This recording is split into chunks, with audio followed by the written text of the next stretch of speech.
A paz do Senhor, meu querido irmão. Estamos iniciando mais uma lição bíblica de adultos da CPAD, a Escola Dominical, nesse primeiro trimestre do ano 2023, onde estamos estudando a respeito do avivamento. A lição desse trimestre, a revista desse trimestre, que tem o tema Aviva a Tua Obra, o chamado das Escrituras ao quebrantamento e ao poder de Deus. Hoje estaremos falando justamente até a respeito desse poder de Deus através do Espírito Santo, poder que no grego é dunamis, que é onde vem justamente até a palavra que nós conhecemos em português como dinamite, que é algo poderoso, estrondoso. E Deus, ele tem isso para nós, a sua igreja. E vamos ver isso na vida do Senhor Jesus. A lição hoje é a lição de número 4, que vai ser estudada no dia 22 de janeiro de 2023, presencialmente, nas escolas bíblicas dominical. E tem o título O Ministério Avivado de Jesus. Então nós iremos estudar hoje a respeito do Ministério Avivado do Senhor Jesus. Na lição passada nós vimos ali o avivamento no Novo Testamento. E como eu falei, nós vamos ter algumas lições em que iremos falar a respeito de personagens do Novo Testamento. Jesus, Pedro, Estevão, a igreja.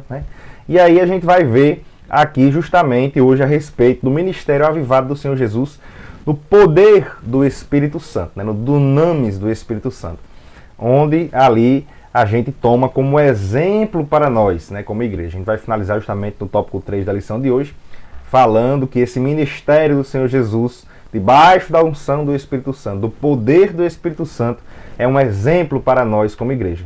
Não só para a liderança da igreja, não só para aqueles que estão à frente de algum cargo na igreja, mas para toda a igreja que foi chamada pelo Senhor Jesus Cristo. Aqui no texto áureo, que se encontra em Lucas no capítulo 4, versículo 14, que inclusive está na leitura bíblica em classe também, diz: então, pela virtude do Espírito, ou seja, o poder do Espírito, a virtude aqui é o poder, é o dunamis do Espírito, voltou Jesus para a Galileia, e a sua fama correu por todas as terras em derredor. Então, o que fazia com que a fama de Jesus corresse por todas as terras, o que fazia com que ele fosse conhecido pelas outras pessoas como alguém da parte de Deus, era a virtude do Espírito, era o poder do Espírito, era o dunamis do Espírito. Então, o poder do Espírito Santo sobre a vida do Senhor Jesus era o que fazia com que ele fosse conhecido pelas outras pessoas. E Deus, a mensagem do Evangelho, chegasse às outras pessoas.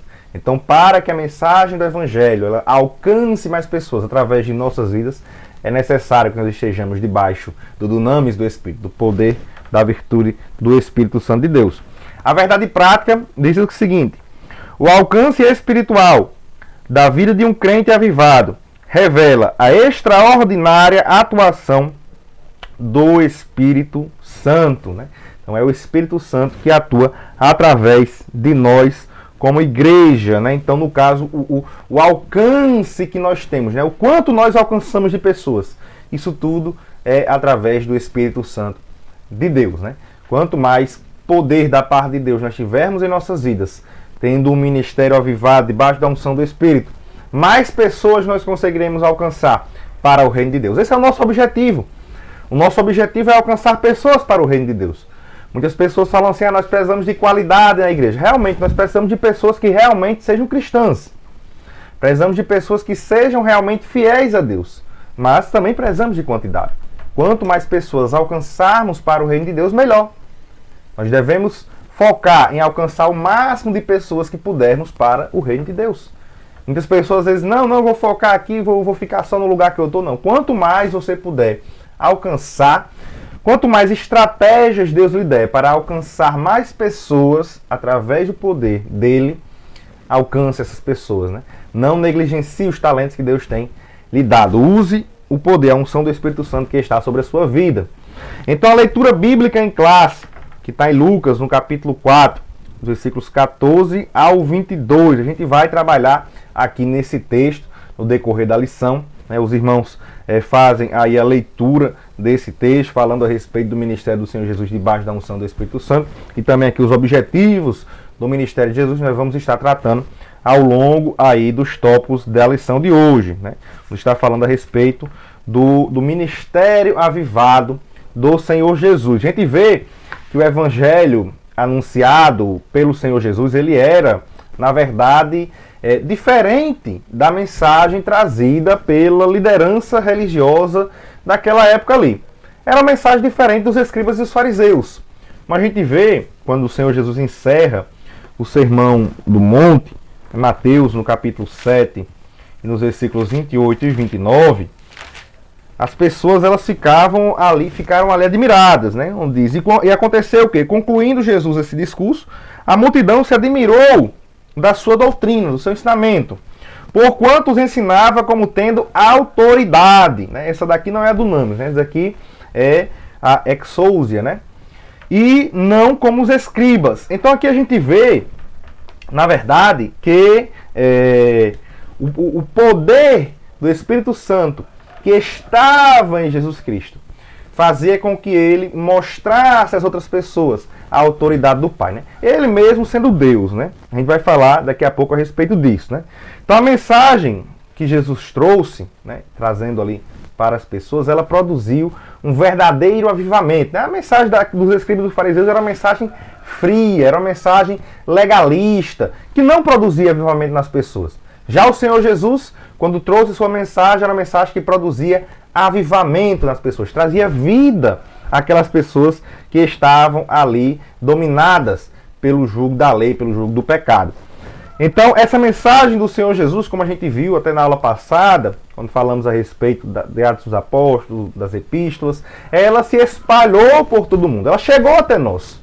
Chegou até nós esse avivamento trazido pelo Evangelho do Senhor Jesus Cristo.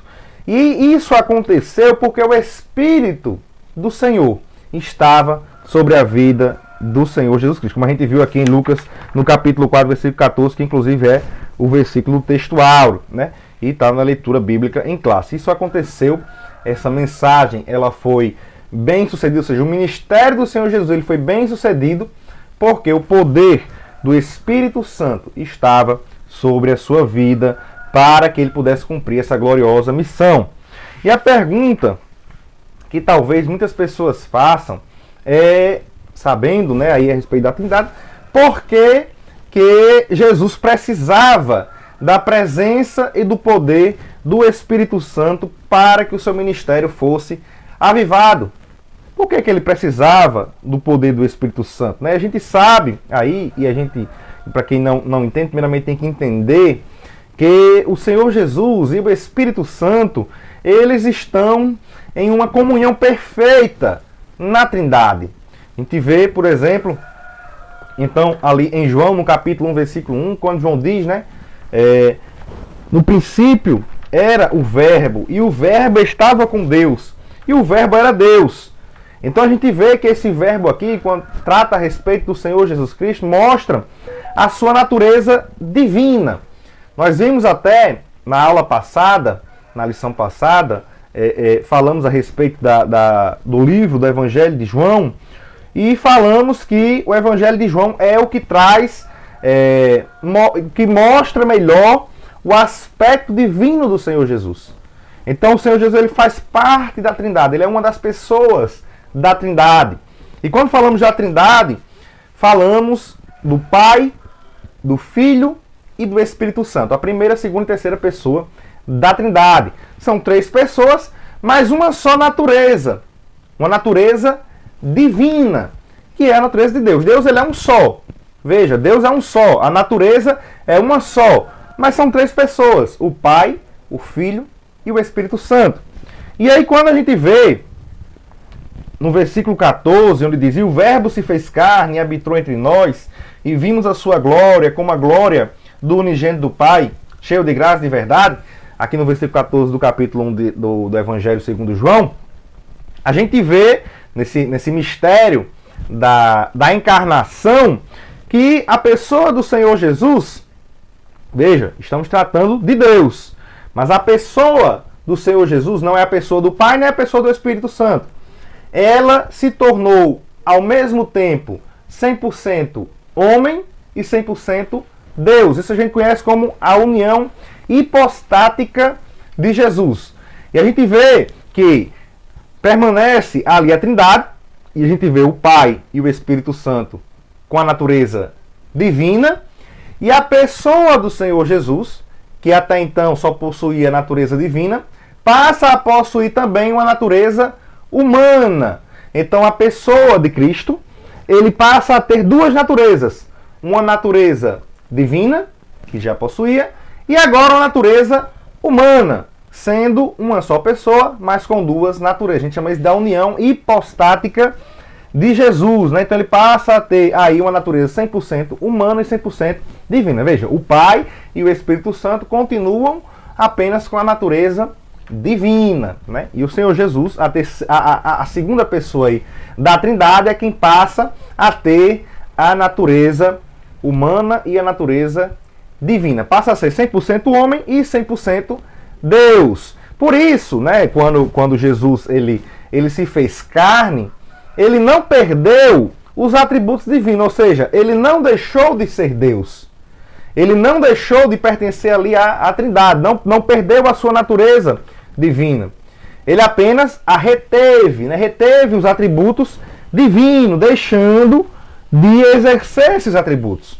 Mas a gente vê aqui, Paulo fala a respeito disso quando escreve aos Filipenses, no capítulo 2, nos versículos 6 e 7, ele diz que, sendo em forma de Deus, veja, Jesus continuava sendo Deus, não teve por usurpação ser igual a Deus, mas aniquilou-se a si mesmo. Ou seja, ele reteve os seus atributos divinos, tomando a forma de servo, fazendo-se semelhante aos homens. Né? É algo realmente, quando a gente fala, por isso que a gente chama do mistério da encarnação. Né? O próprio Deus se fez carne e habitou entre nós. Então veja que ali Jesus ele era 100% homem e 100% Deus. Mas os seus atributos divinos ele deixou ele de lado para que pudesse cumprir o seu ministério como homem, como nós. Né? Jesus ele atuou aqui como um homem e mostrou através disso que precisava do Espírito Santo, precisava de oração para que o seu ministério fosse avivado.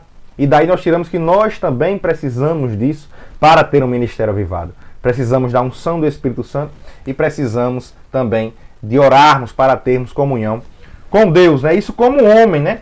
Como autor aos Hebreus, em Hebreus, no capítulo de número 4, versículo 15, o autor aos Hebreus diz assim: porque não temos um sumo sacerdote que não possa compadecer-se das nossas fraquezas, porém um que, como nós, em tudo foi tentado, mas sem pecado. Então Jesus, ele realmente, como nós, né, como homem, ele atuou e foi tentado em tudo, mas sem pecado, né, diferente da humanidade pecadora. Então o Senhor Jesus, ele atuou como homem. E a pergunta que talvez muitos façam é por que era necessário que Jesus ele fosse plenamente humano, né? Por que era necessário que Jesus atuasse como um homem aqui na Terra? E aí a gente vê que era necessário para possibilitar uma obediência representativa diante de Deus. Veja que por um homem o pecado entrou no mundo, através de Adão. Mas por um homem também a salvação entrou, através de Cristo. Então era necessário que ele nos representasse diante de Deus, para que ele pudesse, aí vem também outro objetivo, ser um sacrifício substitutivo, um sacrifício vicário, né, no lugar de outro. Então Jesus morreu em nosso lugar, substituindo-nos ali na morte da cruz. Também aí para ser o mediador entre Deus e os homens, né, como ele diz, né, ninguém vem ao Pai senão por mim. Então a única forma do homem chegar até Deus é por meio do sacrifício de Jesus Cristo, é por meio do Senhor Jesus.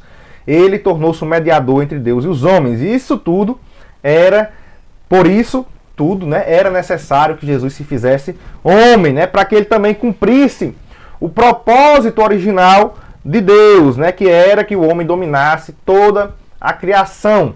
Né, somente através de Cristo como cabeça o homem pode dominar toda a criação. E também, por último, para ser o nosso exemplo padrão de vida, né? O nosso exemplo de conduta. Por isso que nós imitamos o Senhor Jesus Cristo, por isso que nós seguimos o seu passo. Por isso que somos chamados de cristãos, porque somos como Cristo. Seguimos o exemplo de Cristo. Então vemos aqui que esses são objetivos mostrando o porquê que era necessário que Jesus se fizesse carne, habitasse entre nós para que nós possamos ter acesso a tudo isso que eu falei aqui agora. Então aqui a gente vê que a lição ela é distribuída em 3 tópicos. Tópico 1, onde nós iremos falar a respeito do Espírito Santo na vida e no ministério do Senhor Jesus Cristo. Aqui eu já recomendo até um livro, né, que é o livro do Stanley Orton, O Espírito Santo na Bíblia, né? É um livro muito bom para quem está estudando a respeito aqui do avivamento e compreender o Espírito Santo ao longo das Sagradas Escrituras. E aqui no capítulo 4 ele traz justamente falando a respeito do Espírito Santo na vida e ministério de Jesus. Para quem quiser uma leitura complementar, para aprender mais a respeito desse conteúdo, né? A gente sabe que aqui tem alguns alunos que se interessam bastante em aprender da parte de Deus. Tem também professores que querem levar algo a mais para os seus alunos. É um livro que você consegue facilmente aí comprar, adquirir nas livrarias, na internet, né? O Espírito Santo na Bíblia. E aí você vai conseguir ter acesso, né? Ver como é que o Espírito Santo atua ao longo da palavra de Deus, no Antigo Testamento, no Novo Testamento, na vida de Jesus, na igreja. Então, a atuação do Espírito Santo ao longo da Bíblia, né? Então, aqui, esse capítulo 4 do livro, ele é justamente o tópico 1, né? Você vai encontrar muitas coisas que estão aqui no tópico 1, estarão ali também presentes nesse livro de Stanley Orton, né? O Espírito Santo na Bíblia. O tópico 2 vai tratar a respeito de Jesus e a oração em seu ministério, né? A importância da oração. Jesus valorizou a oração, para que nós também possamos valorizá-la. E o terceiro tópico tratando a respeito, aí já uma aplicação, né? Uma vida na unção do Espírito Santo, né? Aqui já é, no caso, a aplicação da lição de hoje, né? Se Jesus precisou do Espírito Santo, da unção do Espírito Santo, que dirá de nós, igreja, né? Então nós precisamos da unção do Espírito Santo para exercer o nosso ministério. Então nós vemos aqui no tópico 1 o Espírito Santo na vida de Jesus, né, que é o ponto 1 que o autor trata aqui. Então o Espírito Santo ele esteve presente, na verdade, em todos os momentos da vida do Senhor Jesus, né, mas o autor ele destaca aqui 3 momentos importantes antes do início do seu ministério, que é primeiro no nascimento, né, onde ele exerceu ali o papel de executor divino no mistério da encarnação, né, como a gente falou, Deus se fazendo carne. Então ele cita até aqui o versículo 35 do capítulo 1 de Lucas, onde diz: descerá sobre ti. Isso Maria, né, ali pensando, né, porque ela não tinha ainda relações com o homem, né? No versículo 34 do capítulo 1 de Lucas, né, mostra essa preocupação, porque Maria estava pensando com a mente ainda humana, né? Como é que haverá de acontecer isso, né? Aí diz: e disse Maria ao anjo, no versículo 34 do capítulo 1 de Lucas: como se fará isto, visto que não conheço varão? E aí no 35 o anjo responde, né? E respondendo, o anjo disse-lhe: descerá sobre ti o Espírito Santo, e a virtude do Altíssimo te cobrirá com a sua sombra. Pelo que também o santo, que de ti há de nascer, será chamado Filho de Deus. Então veja que o Espírito Santo foi o executor do mistério da encarnação. Outro momento aqui, isso antes do nascimento mesmo do Senhor Jesus Cristo. E no batismo, também ali o Espírito Santo se fez presente. E no batismo a gente vê a manifestação divina ali da Trindade, né? A gente vê, por exemplo, em Mateus, no capítulo 3, versículos 16 e 17, e também em Lucas, no capítulo 3, e nos versículos 21 e 22, onde a gente vê o Pai, né, declarando Jesus como o Filho amado, né? Se a gente abrir aqui em Lucas, no capítulo 3, versículos 20 e 22, né? Onde diz: e aconteceu que, como todo o povo batizado, sendo também Jesus batizado, orando ele, o céu se abriu, e o Espírito Santo desceu sobre ele, como uma forma corpórea, como uma pomba. E ouviu-se uma voz do céu que dizia: tu és meu filho amado, em ti me tenho comprazido, né? Me tenho deleitado, né? Tenho prazer. Então veja que ali Deus ele declara Jesus como seu filho amado, em que ele tem se comprazido. Jesus, no caso, né, o Filho, a segunda pessoa da Trindade, saindo ali da árvore, e a terceira pessoa da Trindade, o Espírito Santo, materializado como uma pomba, né, descendo ali sobre ele ou nele, né? Então a gente vê que o Espírito Santo também se manifestou no batismo do Senhor Jesus. E também outro ponto, outra situação em que há a manifestação do Espírito Santo na vida de Jesus antes do seu ministério é na tentação do deserto, né? Após ele ser batizado, o Espírito Santo o conduziu, como está lá em Mateus capítulo 4, versículo 1, o conduziu ao deserto. Ele foi conduzido pelo Espírito ao deserto para ser tentado pelo diabo. Então nós vemos aqui no capítulo 4, versículo 1 de Mateus, o Espírito Santo o conduzindo, levando até ali. E ali Jesus ele suportou, né, as 3 investidas do diabo, né, vencendo cada uma delas com a palavra de Deus. Veja que o diabo ele distorce a palavra de Deus para tentar o Senhor Jesus, mas Jesus com a verdadeira palavra de Deus, ele vai ali, combate as investidas do diabo e consegue vencer aquelas tentações. Vemos que na condição humana, o autor bem coloca aqui, o Senhor Jesus ele não tinha condição de suportar aquelas tentações. A única forma de ele ter suportado aquelas tentações foi devido à presença do Espírito Santo, né? Ele não teria vencido essas tentações se não fosse a presença do Espírito Santo ali sobre a sua vida, né? Como homem, né? Falando isso na condição humana, como homem. Veja, como a gente falou inicialmente, Jesus ele era 100% Deus, 100% homem, mas ele se desfez ali dos atributos divinos para que, como nós, pudesse suportar as tentações nessa vida e nos deixar ali o exemplo, né? Como nós deixamos aqui, claro, né? Aqueles 5 objetivos, né? Um deles é também de nos deixar o exemplo para que nós seguíssemos.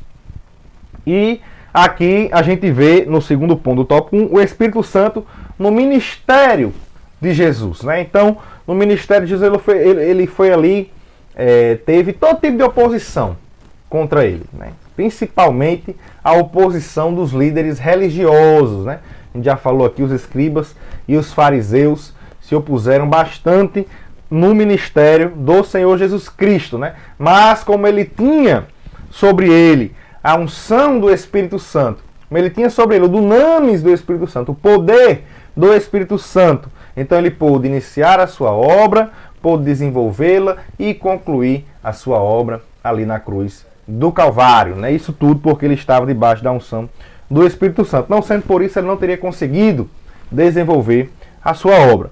E a gente vê aqui, está tendo a leitura bíblica em classe, em Lucas, no capítulo 4, os versículos 18 e 19, a gente vê os objetivos da missão terrena de Jesus, né, para a qual ele foi ungido a fim de realizá-la.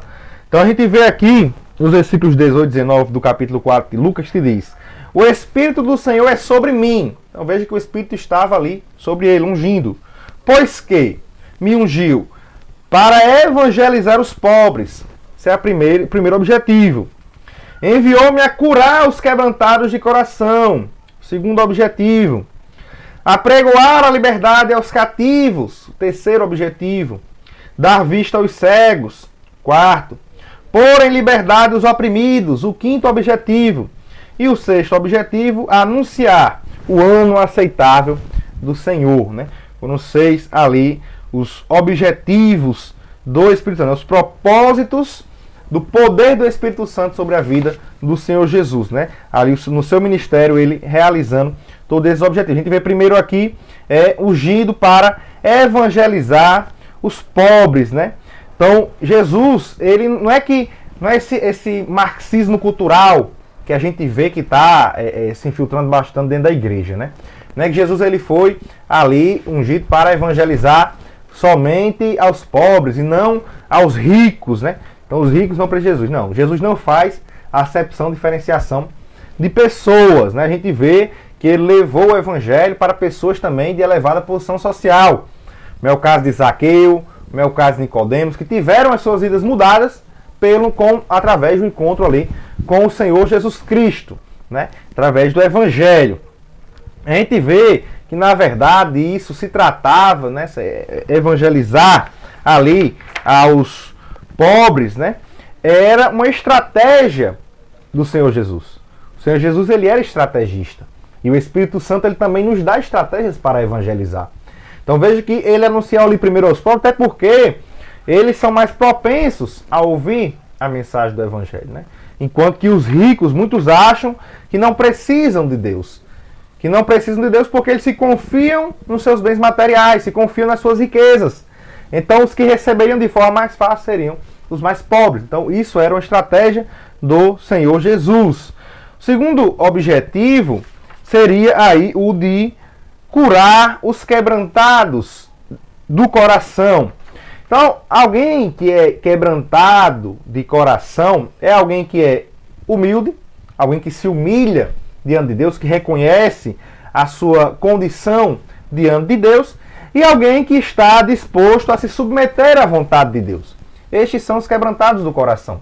Então o Senhor veio para curá-los. Diferente de um quebrantado de coração é alguém que é orgulhoso e que é autossuficiente, que acha que não depende de Deus, que não se submete à vontade de Deus.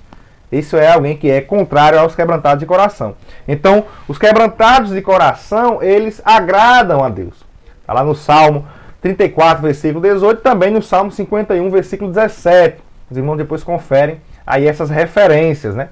Então, Jesus, ele veio justamente para promover a cura da alma, a cura do interior dessas pessoas que são quebrantados do coração, trazendo paz para a vida dessas pessoas, paz, descanso para eles, né, para os quebrantados do coração.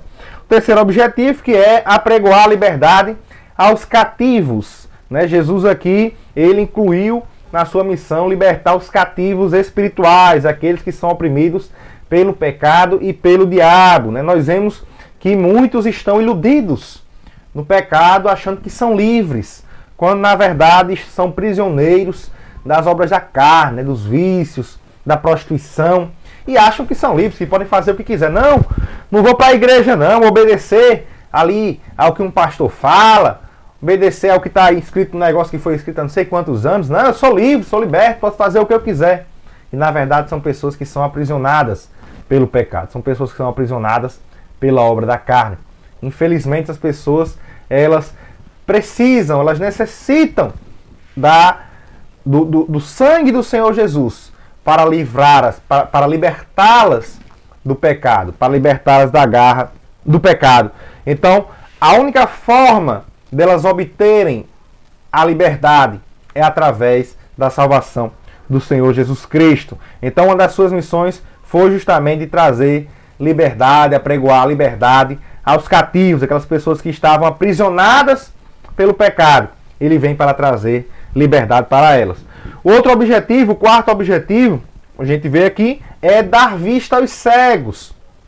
Essa cegueira aqui, certamente Jesus se referia à cegueira espiritual, né, que é uma cegueira que foi mostrada até por Jesus ali, após curar um cego de nascença. No Evangelho segundo João, no capítulo 9, a gente vê a cura de um cego de nascença, e ao final, nos versículos 39 até o 41, Jesus diz assim: disse-lhe Jesus: eu vim a este mundo para juízo, a fim de que os que não veem vejam, e os que veem sejam cegos. Aqueles dos fariseus que estavam com ele ouvindo disseram: também nós somos cegos? Disse-lhe Jesus: se fosseis cegos, não teríeis pecado. Mas, como agora dizeis, vemos.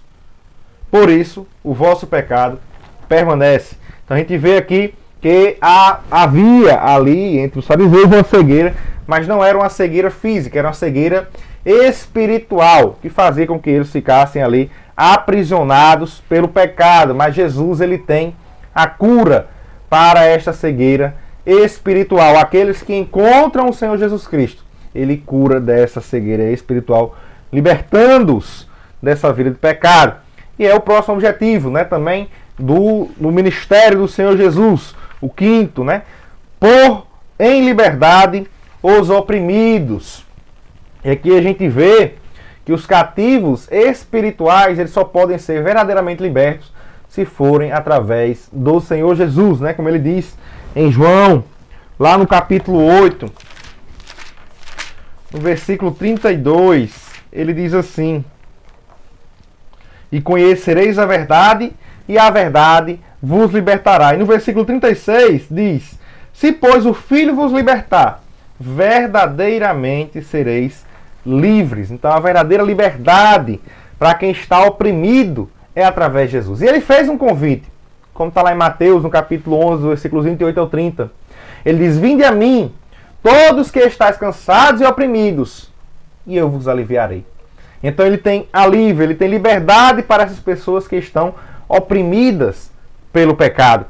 E por último, o sexto objetivo, ele veio anunciar o ano aceitável do Senhor, que estava inclusive na passagem lida por ele, que foi a passagem de Isaías. Está lá em Isaías, no capítulo 61, e nos versículos 1 e 2, é a passagem que o Senhor Jesus leu, que diz o seguinte, Isaías 61, 1 e 2.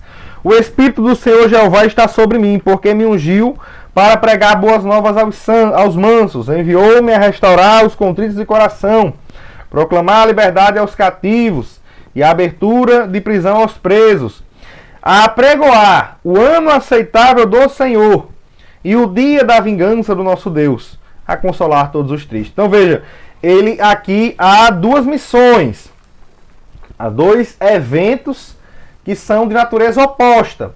O primeiro é apregoar o ano aceitável do Senhor, e o segundo é apregoar, também no caso, o dia da vingança do nosso Deus. Então veja que são dois eventos distintos, dois eventos de natureza distinta. Esse segundo evento aqui, que é o dia da vingança do nosso Deus, ele só ocorrerá no dia do Senhor, no dia do juízo, no dia do juízo de Deus sobre os ímpios. Já o primeiro evento, que foi o que ele citou quando estava falando aqui, quando fez a leitura na sinagoga, anunciar o ano aceitável do Senhor, é justamente o evento que ele trouxe, o evento trazido pelo Senhor Jesus, que é válido para o nosso tempo presente, libertando então o Senhor Jesus, anunciando esse ano aceitável do Senhor, aqueles que estavam presos, aqueles que estavam sendo oprimidos pelo pecado,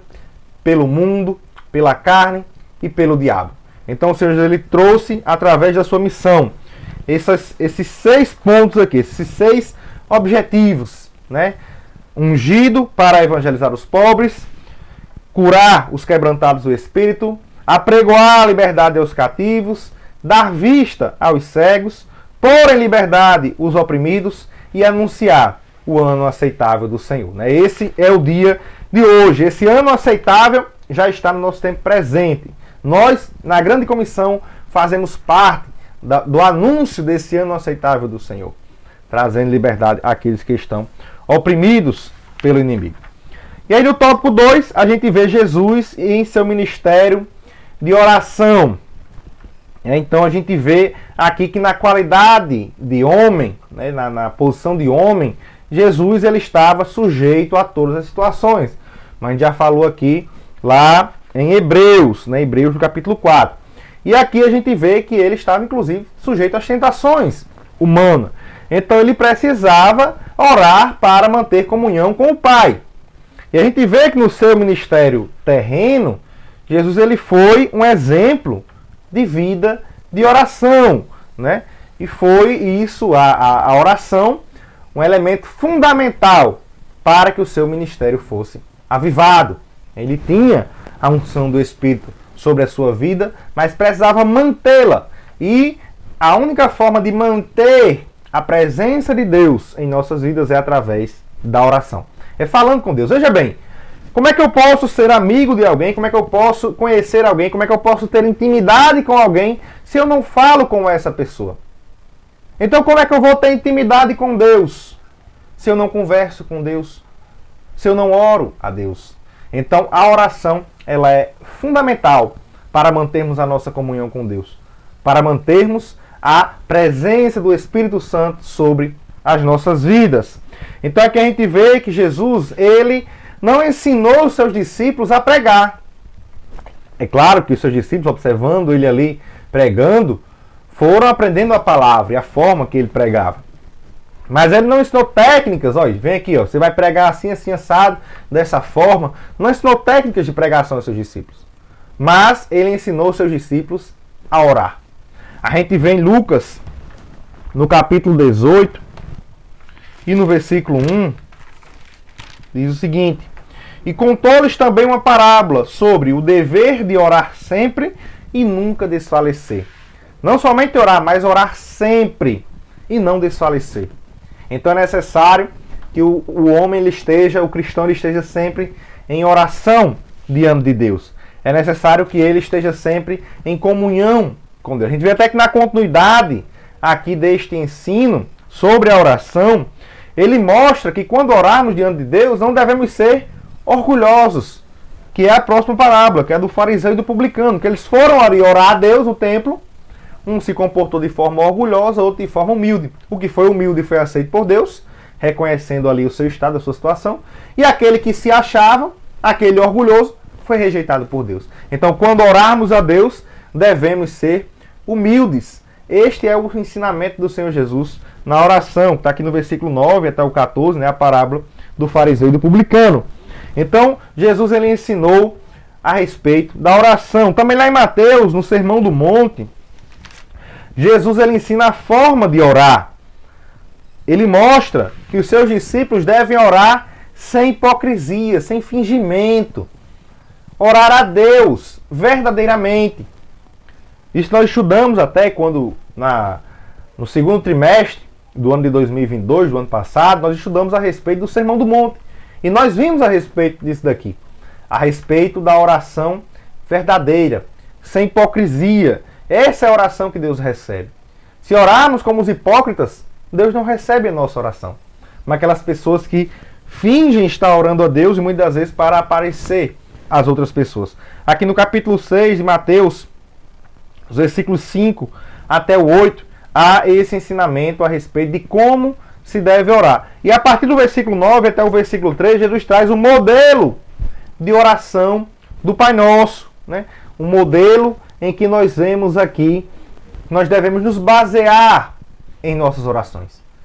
Aqui nesse modelo, Jesus ele traz diversos aspectos dentro da oração, como a adoração a Deus, como reconhecimento, né? Um reconhecimento de que Ele é Deus, súplica ao Senhor, pedido de perdão a Deus, um pedido de que Ele atenda às nossas necessidades e também ali, finalizando com uma adoração ao Senhor.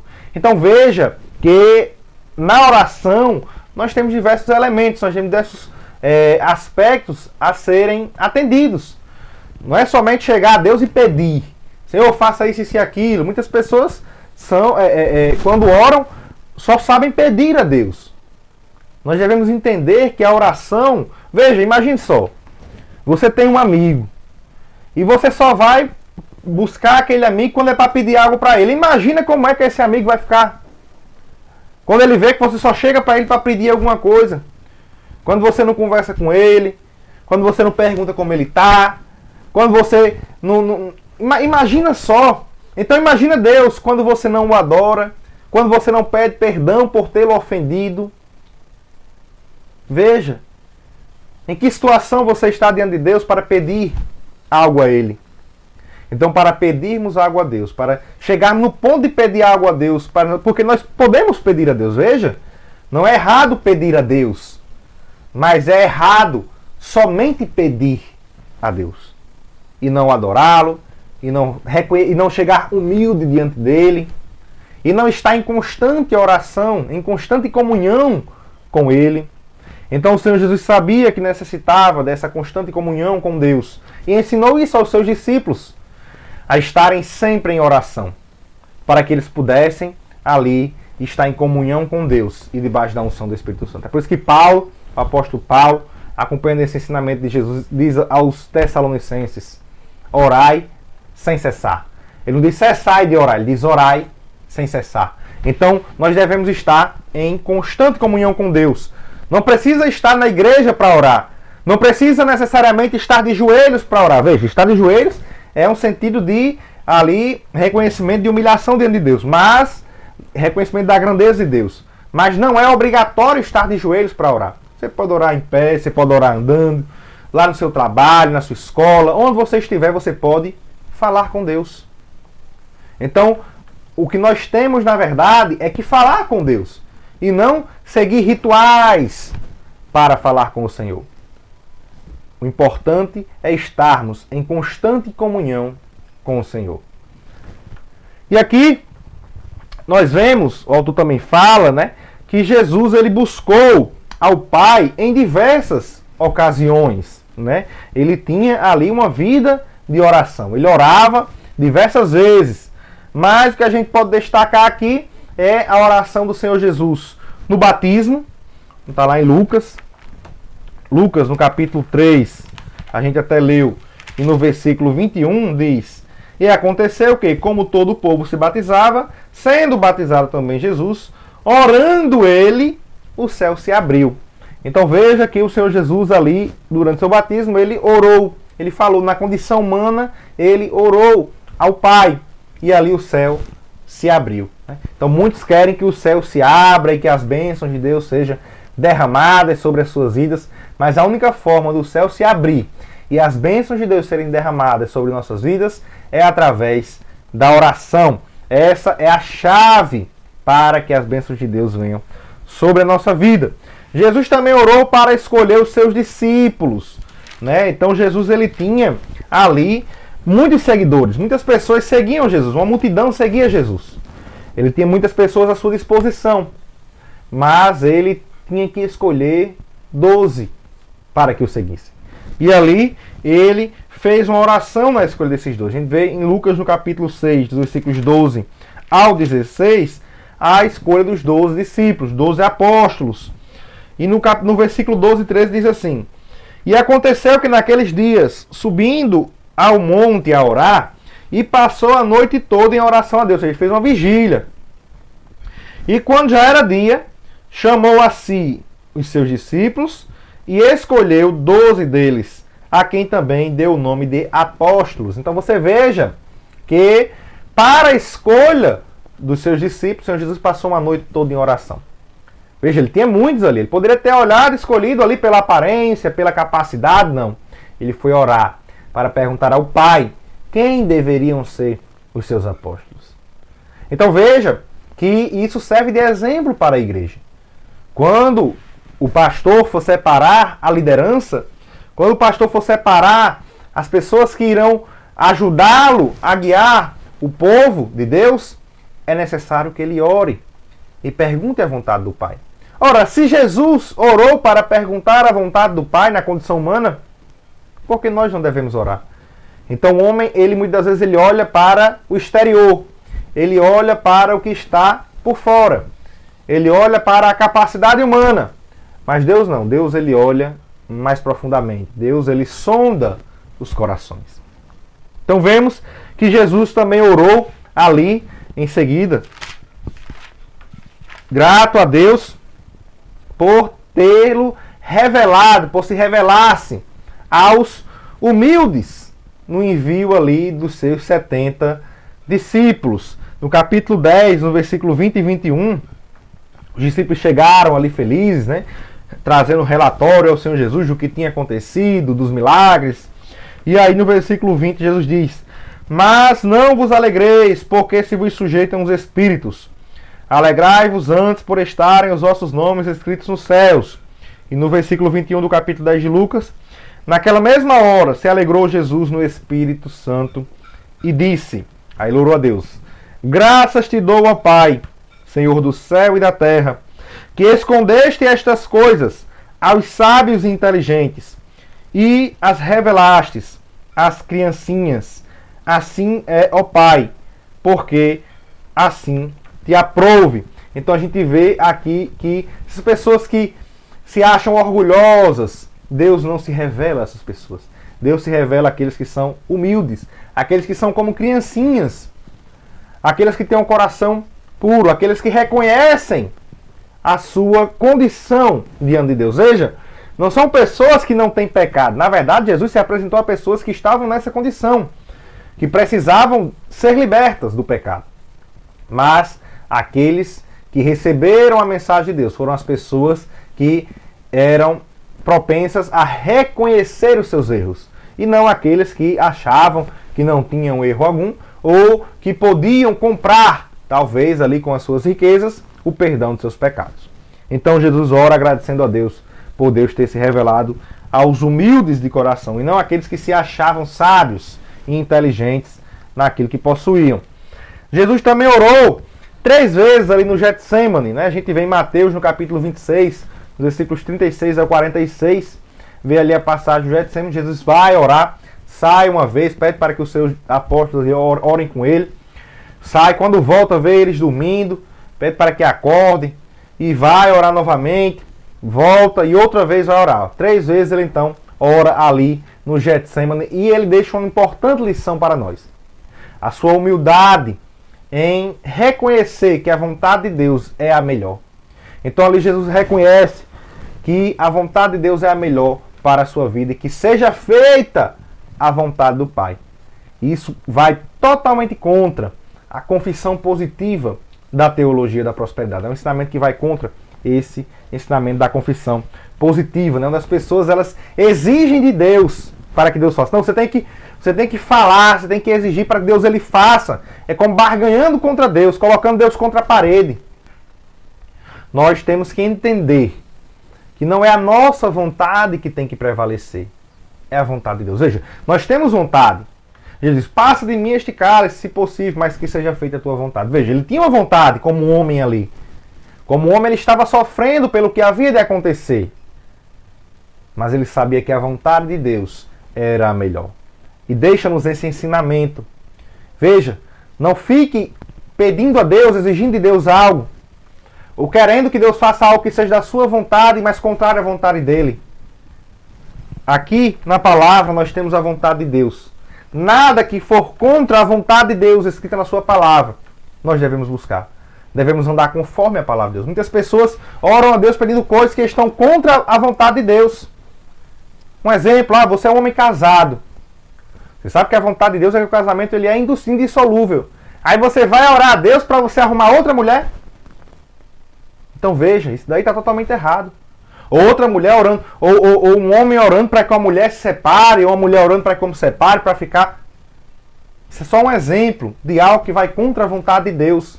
Você não pode pedir a Deus isso. Não, mas ele é de Deus para mim. Porque o profeta fulano de tal disse. Veja, a palavra de Deus já está acima de todas as coisas. Se alguém chegar com uma profecia dessa na sua vida, repreenda em nome de Jesus. Pela palavra de Deus. Então a vontade de Deus ela deve prevalecer em nossas vidas, acima das nossas vontades.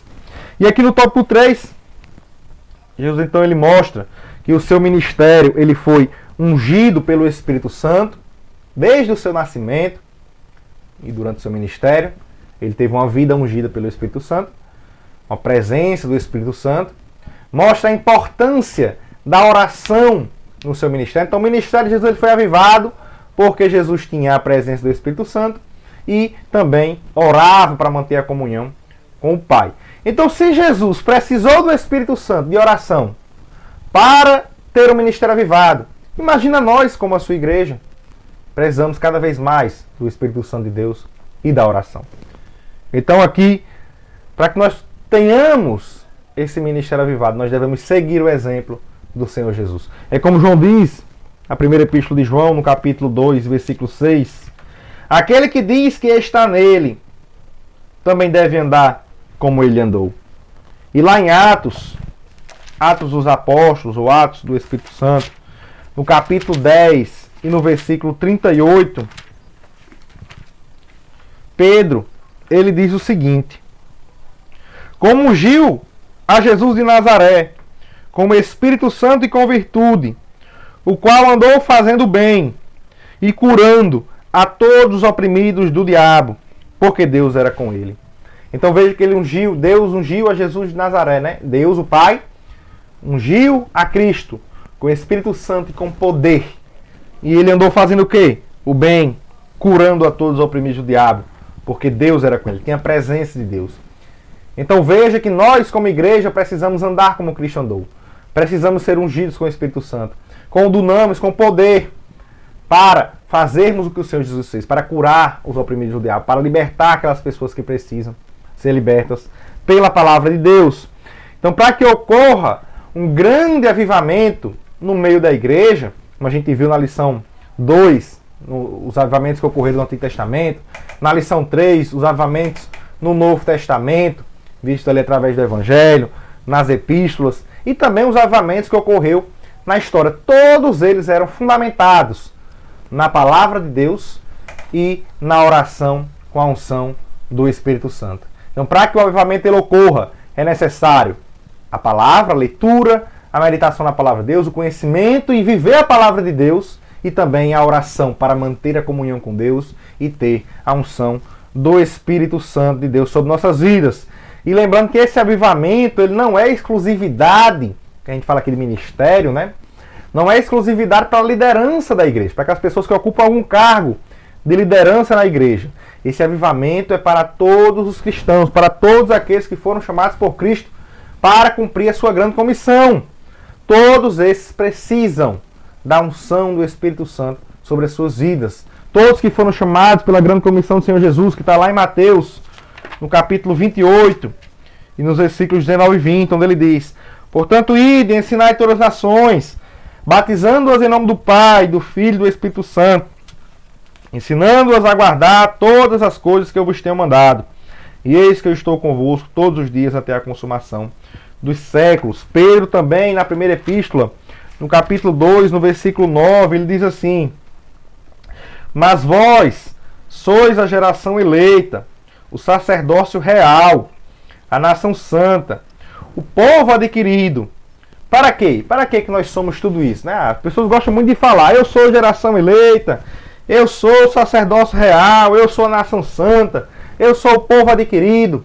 Para quê? Com qual objetivo? E aí Pedro diz: para que anuncieis as virtudes daquele que vos chamou das trevas para a sua maravilhosa luz. Então Deus ele quer que a gente anuncie o Evangelho do Senhor Jesus Cristo, que nos trouxe da morte para a vida, das trevas para a luz. Esse é o propósito de ter uma vida cheia do Espírito Santo de Deus, na unção do Espírito Santo. Então, se queremos ter um ministério avivado, como o ministério do Senhor Jesus, debaixo da unção do Espírito Santo, precisamos buscar isso da parte de Deus.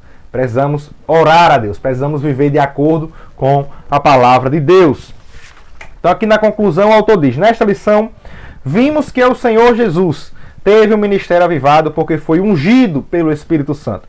Ora, se o Senhor Jesus, sendo Deus, foi ungido pelo Espírito Santo para desenvolver o seu ministério, por que conosco seria diferente? Vivamos, pois, uma vida de serviço na causa do Mestre, de modo que o Espírito Santo confirme a nossa vocação. Então precisamos viver como Jesus viveu. Precisamos andar de acordo com os passos do Senhor Jesus. Na próxima lição, lição 5, estaremos estudando a respeito do avivamento na vida da igreja, né? Então a igreja também tem os seus momentos de avivamento. Precisamos analisar isso e trazer para as nossas vidas. Até agora, nessas lições, temos aprendido grandes ensinamentos a respeito do avivamento, né? Precisamos estar avivados para a volta do Senhor Jesus Cristo. Então acredito que se você ficou até aqui conosco, tem gostado dessa aula, então eu peço que você curta esse vídeo, compartilhe com os seus amigos, com os seus irmãos, com os seus familiares, para que eles também possam crescer na graça e no conhecimento do Senhor Jesus Cristo. Peço também que, se desejar, se inscreva no nosso canal, para que possamos estar alcançando cada vez mais pessoas aqui nessa plataforma. E não se esqueça, né, como eu sempre digo, neste domingo, participe da Escola Bíblica Dominical, de forma presencial. Né? Essa aula, ela não substitui a aula presencial da Escola Bíblica Dominical, né? Para os professores de Escola Bíblica e também para os alunos. É importante estarmos reunidos com os nossos irmãos, temos comunhão com a igreja, e a Escola Dominical, ela nos proporciona este momento. Então até a próxima lição, e que Deus abençoe a todos, em nome de Jesus.